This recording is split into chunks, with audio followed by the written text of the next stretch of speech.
आप सब? मुझे उम्मीद है कि आप सब एकदम मस्त जबरदस्त होंगे। हाफ ईयरली एग्जाम नजदीक आ गए हैं और अभी तक मैथ्स का सिलेबस ही पूरा नहीं हुआ है। समझ नहीं आ रहा कि कौन कौन से चैप्टर एग्जाम में आने वाले हैं और जो चैप्टर आएंगे उनमें से हम क्या पढ़ के जाए, कौन कौन से टॉपिक्स को ज्यादा अच्छे से प्रिपेयर करें ताकि हम हाफ ईयरली एग्जाम में अच्छे मार्क्स स्कोर कर पाए। सो मेरा नाम है शिविका और आज के इस वीडियो में हम क्लास 10 सीबीएसई के हाफ ईयरली एग्जाम का जो सिलेबस है मैथमेटिक्स सब्जेक्ट का उसे देखेंगे और चैप्टर वाइज कौन कौन से इंपॉर्टेंट टॉपिक्स हैं जिन्हें आपको पढ़ के जाना चाहिए ताकि आप एग्जाम में अच्छे मार्क्स स्कोर कर सको। तो आइए देखते हैं कि कौन कौन से चैप्टर आने वाले हैं। सो सबसे पहले है chapter number 1 that is real numbers. तो रियल नंबर्स पढ़ना होगा।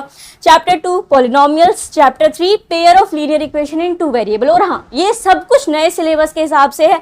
नए सिलेबस में अगर आप देखोगे तो पहले आपके 15 चैप्टर्स थे टोटल, अब आपके 14 चैप्टर्स हैं। एक वाला जो कंस्ट्रक्शन वाला चैप्टर था वो रिड्यूस हो चुका है तो वो इसमें नहीं आएगा। अब इसके अंदर भी इन 14 चैप्टर में से कुछ कुछ चैप्टर्स हैं जो हाफ ईयरली के अंदर आएंगे। तो उसमें चैप्टर 3 हो जाएगा आपका pair of linear equation in 2 variable and chapter 4 and 5 नहीं है। चैप्टर 6 है triangles, then chapter 7 coordinate geometry, chapter 8 introduction to trigonometry and chapter 11 areas related to circles और लास्टली चैप्टर 14 प्रोबेबिलिटी। इन सभी चैप्टर्स के आने की संभावना है। तो आइए अब देखते हैं कि हर एक चैप्टर में से कौन कौन से टॉपिक आपको पढ़ने हैं। यानी अगर अभी तक आपने पूरी तैयारी नहीं की है, सारा अच्छे से रिवाइज नहीं किया है, तो अब जब एग्जाम आ ही गया है तो उससे पहले थोड़ा बहुत क्या क्या पढ़ ले जिससे कि आप अच्छे से मार्क्स स्कोर कर पाए। तो रियल नंबर्स जो चैप्टर है दैट इज चैप्टर नंबर 1, उसके अंदर इंट्रोडक्शन जो पार्ट है रियल नंबर्स का, यानी रियल नंबर्स क्या होते हैं, रैशनल और इरेशनल को बना के जो बने हुए हैं उन सब की डेफिनेशन वगैरह याद कर लेना। और इसी के साथ साथ जो एचसीएफ और एलसीएम निकालना है प्राइम फैक्टराइजेशन मेथड से वो जरूर पढ़ लेना, क्योंकि 1-2 मार्क्स का आ ही जाता है यूजिंग प्राइम फैक्टराइजेशन मेथड आप एचसीएफ निकालो दिए गए नंबर्स का, एलसीएम निकालो और उनके बीच में जो रिलेशन है एचसीएफ और एलसीएम के बीच में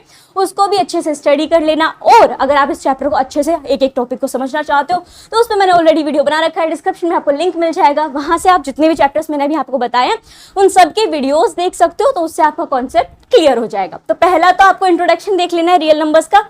उसके बाद जो एक थ्योरम गिवन है फर्स्ट चैप्टर में that is the fundamental theorem of arithmetic, इसको भी अच्छे से पढ़ लेना, इसके भी क्वेश्चंस आ सकते हैं। एंड लास्टली जो रिविजिटिंग इरेशनल नंबर्स है, यानी इसमें प्रूव वाले क्वेश्चन आ जाएंगे कि प्रूव करो √3 एक इरेशनल नंबर है, प्रूव करो कि √5 एक इरेशनल नंबर है। तो इसको खाली आपको एक स्टेप्स याद कर लेना है कि ये स्टेप है और हर इरेशनल नंबर को प्रूव करने में वो स्टेप अप्लाई होंगे। तो वो बस एक बार स्टेप याद कर लिया ना तो हर नंबर पे आप वो लगा सकते हो। तो चैप्टर नंबर 1 में से ये आपको कवर कर लेना है। Chapter number 2 that is polynomials, इसमें हम क्या क्या पढ़ेंगे, बहुत सारी चीजें हैं इसमें। तो इसमें सबसे पहले तो इंट्रोडक्शन पे पॉलिनोमियल क्या होते हैं, जिसमें आपके लीनियर इक्वेशन आ जाएंगी, क्वाड्रेटिक इक्वेशंस आ जाती हैं, क्यूबिक इक्वेशन वगैरह, तो वो सारा पढ़ लेना। उसके बाद है आपका geometric meaning of the zeros of a polynomial, ये भी अच्छे से हमने समझा था जो पॉलिनोमियल वाले चैप्टर का इंट्रोडक्शन वीडियो है उसके अंदर, कि अगर क्वाड्रेटिक इक्वेशन है तो पैराबोला जैसा बनता है, या अगर क्यूबिक है तो 3 बार कट करेगा वो ग्राफ पे। तो ग्राफ के ऊपर जीरोस ऑफ द पॉलिनोमियल है या जो सॉल्यूशंस होते हैं इक्वेशन के वो रिप्रेजेंट करने देख लेना है। और अगला है relation between zeros and coefficient of a polynomial, ये भी बहुत ज्यादा इंपॉर्टेंट टॉपिक है कि जो जीरोस होते हैं पॉलिनोमियल के और जो कोएफिशिएंट होते हैं उनके बीच में जो रिलेशन है उस पर्टिकुलर टॉपिक को पॉलिनोमियल्स वाले चैप्टर में से जरूर अच्छे से पढ़ना। थर्ड चैप्टर इसके अंदर है pair of linear equation in 2 variables, यानी जो लीनियर इक्वेशन पहले फिर 2 वेरिएबल वाली लीनियर इक्वेशन उनका पेयर। तो ये पूरा चैप्टर इसी के ऊपर बेस्ड था, इसका भी वीडियो मैंने बना रखा है, लिंक आपको डिस्क्रिप्शन में मिल जाएगा, वहां से आप उसे देख सकते हो। इसमें भी इंट्रोडक्शन है, इंट्रोडक्शन में ये कि आप पहले 8th-9th में पढ़ के आ चुके हो लीनियर इक्वेशन क्या होती है, then linear equation in 2 variable पढ़ के आ चुके हो। सो ये नया टॉपिक आपके लिए है pair of linear equation in 2 variable, तो उसकी पूरी डेफिनेशन वगैरह कहां से आया कैसे आया ये हो जाएगा। And after that graphical method of solution of a pair of linear equation, यानी ग्राफ के ऊपर आप कैसे सॉल्यूशंस निकाल सकते हो कि x और y की वैल्यू क्या होगी, वो अगर आपको ग्राफ के थ्रू निकालना हो तो वो कैसे निकालोगे, ये एक टॉपिक हो जाएगा। अगला टॉपिक है algebraic method of solving a pair of linear equation. Pair of linear equation दे दी गई है इन 2 वेरिएबल्स, अब आपको अलजेब्रिक मेथड से सॉल्व करना है। पहले क्या देखा कि ग्राफ के ऊपर लगा दिया, अब आप ग्राफ पे पता लगाए जा रहे हो। फिर दूसरा मेथड ये कि अलजेब्रिक, इसमें कौन से आ जाएंगे, सब्स्टिट्यूशन और एलिमिनेशन मेथड। जो आपका पहले वाला सिलेबस था उसमें क्रॉस मल्टीप्लिकेशन भी था, अगर आपके पास वो पुरानी वाली टेक्स्ट बुक है तो उसमें मत पढ़ना, वो नहीं आने वाला है। जस्ट 2 ही मेथड पढ़ने हैं, दैट इज सब्स्टिट्यूशन मेथड और एलिमिनेशन मेथड। अब इसमें सवाल कैसे पूछ लेगा, वो सीधा सीधा कह देगा कि भैया यूजिंग एलिमिनेशन मेथड, ये पेयर ऑफ लीनियर इक्वेशन दी गई है, इसके सॉल्यूशंस निकाल के दो, जीरोस निकाल के दो। या फिर ये मेंशन कर देगा कि सब्स्टिट्यूशन मेथड को यूज करो। तो जो भी मेथड मेंशन दिया वहां पे किया होगा आपको उसको यूज करके आंसर करना होगा। तो इसके लिए इन दोनों मेथड्स को अच्छे से प्रैक्टिस कर लीजिएगा। Now let's move to the next chapter, that is chapter number 6, triangles. बहुत ही आसान सा चैप्टर है, इसमें कॉन्ग्रुएंसी है इंट्रोडक्शन के अंदर, वो आप ऑलरेडी पढ़ के आ चुके हो। What is congruent triangles, congruency क्या होती है ट्रायंगल्स की। अब नया क्या था इसमें, सिमिलर ट्रायंगल्स थे। तो सिमिलर ट्रायंगल्स क्या होते हैं, सिमिलर फिगर्स हम किसे कहेंगे। इंट्रोडक्शन में ये दिया गया है कि भैया अगर कोरस्पॉन्डिंग एंगल्स आपस में इक्वल हो और कोरस्पॉन्डिंग साइड्स जो है उनका रेशियो सेम हो, then we can call them a similar figure. इसे भी अगर आप अच्छे से डिटेल में समझना चाहते हो कि क्या है सिमिलर फिगर, क्या होंगे सिमिलर ट्रायंगल्स, तो उसका भी वीडियो बना रखा है मैंने, डिस्क्रिप्शन में उसका लिंक दिया है, वहां से आप उस टॉपिक को अच्छे से समझ सकते हो। इसका अगला आ जाएगा आपका सिमिलरिटी ऑफ ट्रायंगल्स, कि आप कैसे देखोगे कि कौन सा ट्रायंगल सिमिलर है या नहीं।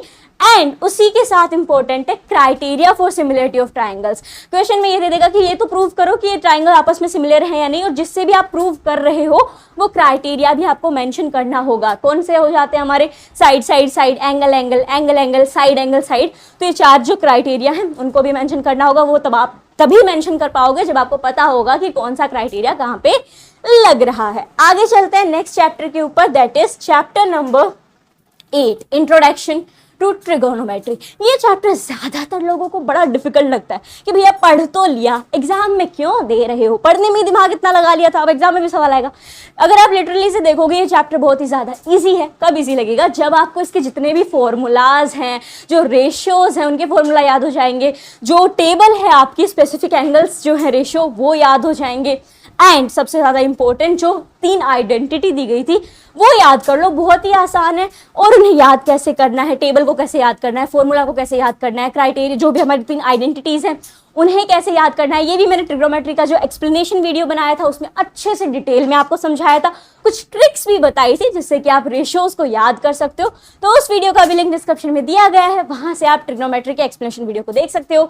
इसमें क्या आएगा, पहले तो इंट्रोडक्शन, क्योंकि ये नया चैप्टर है, पहली बार इंट्रोड्यूस हुआ है क्लास 10th के अंदर, तो इसके इंट्रोडक्शन को अच्छे से पढ़ना है। इंट्रोडक्शन में क्या दिया गया है कि भैया 90 डिग्री का एंगल होता है तो उसका हाइपोटेनस क्या है, बेस क्या है, परपेंडिकुलर क्या है, ये बेसिक सी चीजें डिस्कस की गई हैं। आफ्टर दैट ट्रिग्नोमेट्रिक रेशियोज, आपके साइन, कॉस, टेन, कोसेक, सेक और कोट, ये जो अपने 6 रेशियोज हैं इनके फॉर्मूला, कि साइन इक्वल टू क्या होगा, टेन इक्वल टू क्या होगा, कॉस इक्वल टू क्या होगा। और इसके लिए जो ट्रिक हमने याद की थी, पप्पू बोला पापा, हरी हरी बोलो, सोना चांदी तोलो, तो उससे आप इन्हें याद कर सकते हो। उसके बाद आ जाता है trigonometric ratios of some specific angle, 0 degree, 30 degree, 45 degree and 60 degree, 90 degree. इन एंगल्स की रेशियोज आपको मेंशन किए गए हैं, पूरी की पूरी टेबल है। वो टेबल कैसे याद करनी है वो भी मैंने ट्रिग्नोमेट्रिक एक्सप्लेनेशन वीडियो में आपको बताया था, so you can watch that video. And the last topic is trigonometric identities. 3 identity है, उनमें से सबसे ज्यादा इंपॉर्टेंट है sine square theta plus cos square theta equals to 1, इसे याद रखना। और हाँ, कहीं आप तीनों आइडेंटिटी याद कर लो और फिर देखो कि ये 3 आइडेंटिटी तो किधर लगी नहीं रही है, उन आइडेंटिटीज से भी कुछ नई आइडेंटिटी बनेंगी जो आपको खुद बनानी होंगी। वो कौन कौन सी हैं वो भी हमने एक्सप्लेनेशन वीडियो में डिस्कस किया था। अब चलते हैं नेक्स्ट चैप्टर पे, that is chapter number 11, areas related to circles. बहुत ही छोटा सा चैप्टर है और बहुत ही इजी चैप्टर भी है। इसमें क्या है, खाली 2 टॉपिक है आपके पास, कि area of sector of a circle, यानी जो सर्कल का सेक्टर होता है उसका एरिया कैसे निकालोगे, and the second one is जो सर्कल का सेगमेंट होता है उसका एरिया कैसे निकालोगे। ये 2 ही टॉपिक है, इस पे भी मैंने वीडियो बना रखा है, अगर आपने वीडियो नहीं दिखा है डिस्क्रिप्शन में उसका लिंक दिया गया है, वहां से आप ये दोनों टॉपिक्स को अच्छे से क्लियर कर सकते हो। एंड इसमें जो कुछ और नई चीजें रख सकते हैं, जैसे कि आर्क की लेंथ निकालने को कह दिया जाए, माइनर आर्क की, अगर मेजर आर्क की लेंथ निकालने को दे दिया जाए तो वो कैसे निकालोगे, तो वो भी हमने उस वीडियो में डिस्कस किया है। अब बढ़ते हैं लास्ट चैप्टर की तरफ, that is chapter number 14, probability. Probability में खाली आपकी एक ही एक्सरसाइज है और एक ही टॉपिक है, that is probability a theoretical approach. हमने एक्सप्लेनेशन वीडियो में देखा था प्रोबेबिलिटी के कि 2 तरीके की अप्रोच होती है, एक एक्सपेरिमेंटल अप्रोच होती है, एक थ्योरेटिकल अप्रोच होती है।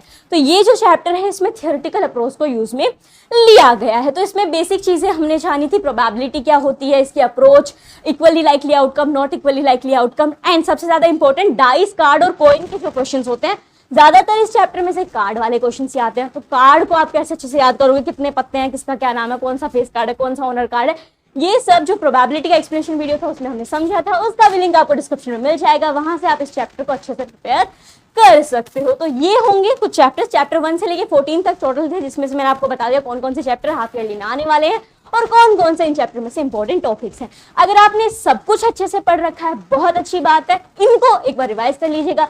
अगर अभी तक आपने कुछ पढ़ा ही नहीं था तो तुरंत इन टॉपिक्स पे ज्यादा फोकस कीजिएगा, इन पर्टिकुलर चैप्टर्स के। All the best for your half yearly exam. We will meet in the next video. Till then, take care. Bye bye.